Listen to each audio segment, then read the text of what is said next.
In this presentation, we will explore current thinking of the role of feedback in language learning and teaching. We will try to address the key issues facing teacher and student in developing a contemporary approach to feedback management and learning. Constructivism and feedback.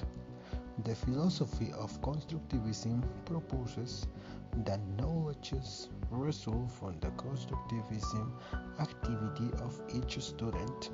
Constructivism is generally attributed to Jean Piaget.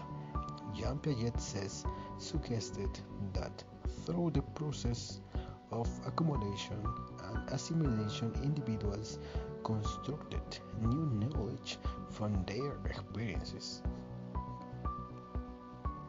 When students assimilate, they incorporate the new experiences into an existing fragment world without changing it. This happens when the learner's experiences are aligned with their internal representation of the world.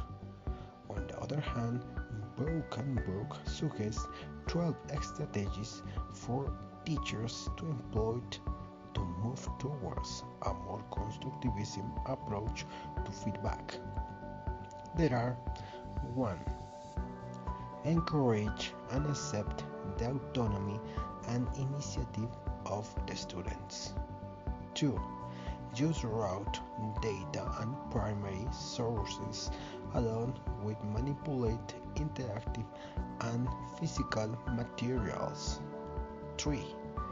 Use cognitive terminologies such as clarifying, analyzing, predicting, and creating. 4.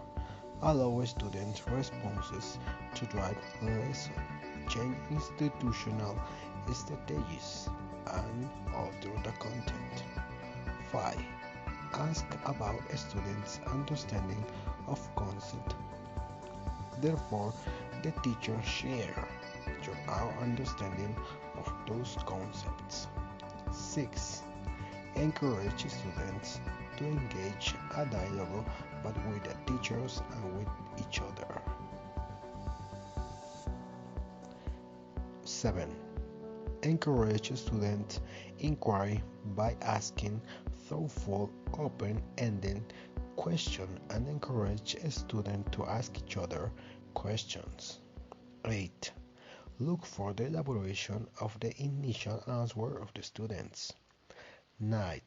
Involve the student in experiences that may generate contradiction in their initial hypothesis and then encourage discussion. 10. Allow time out after asking questions. 11.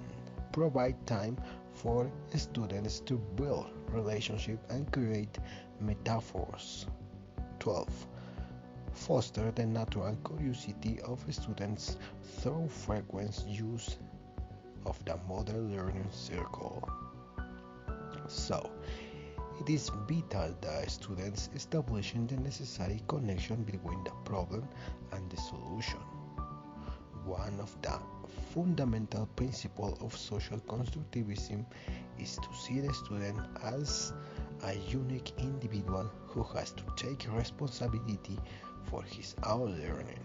However, in constructivism, approaches to learning collaboration is seen as a valuable method of creating individual meaning rather than as a means of acquiring information from other persons.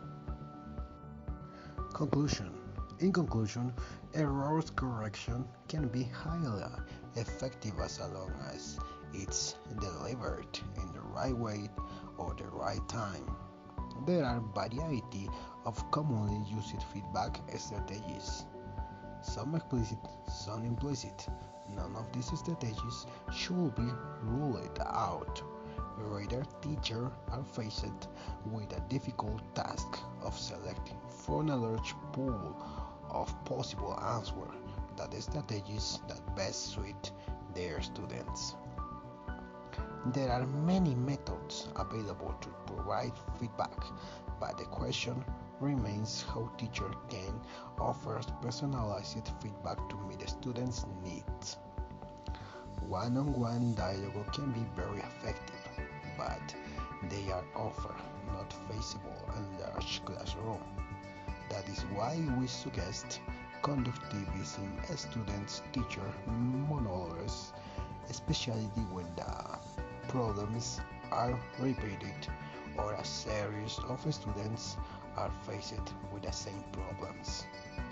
What teachers about all need to keep in mind is that is offer not enough to guide students, no note gaps in their knowledge, or to offer them correct versions. It is equally important to help them become aware of their thinking. After all, understanding one's thought processes is prerequisite for learning. That's all about this presentation. Thank you for listening.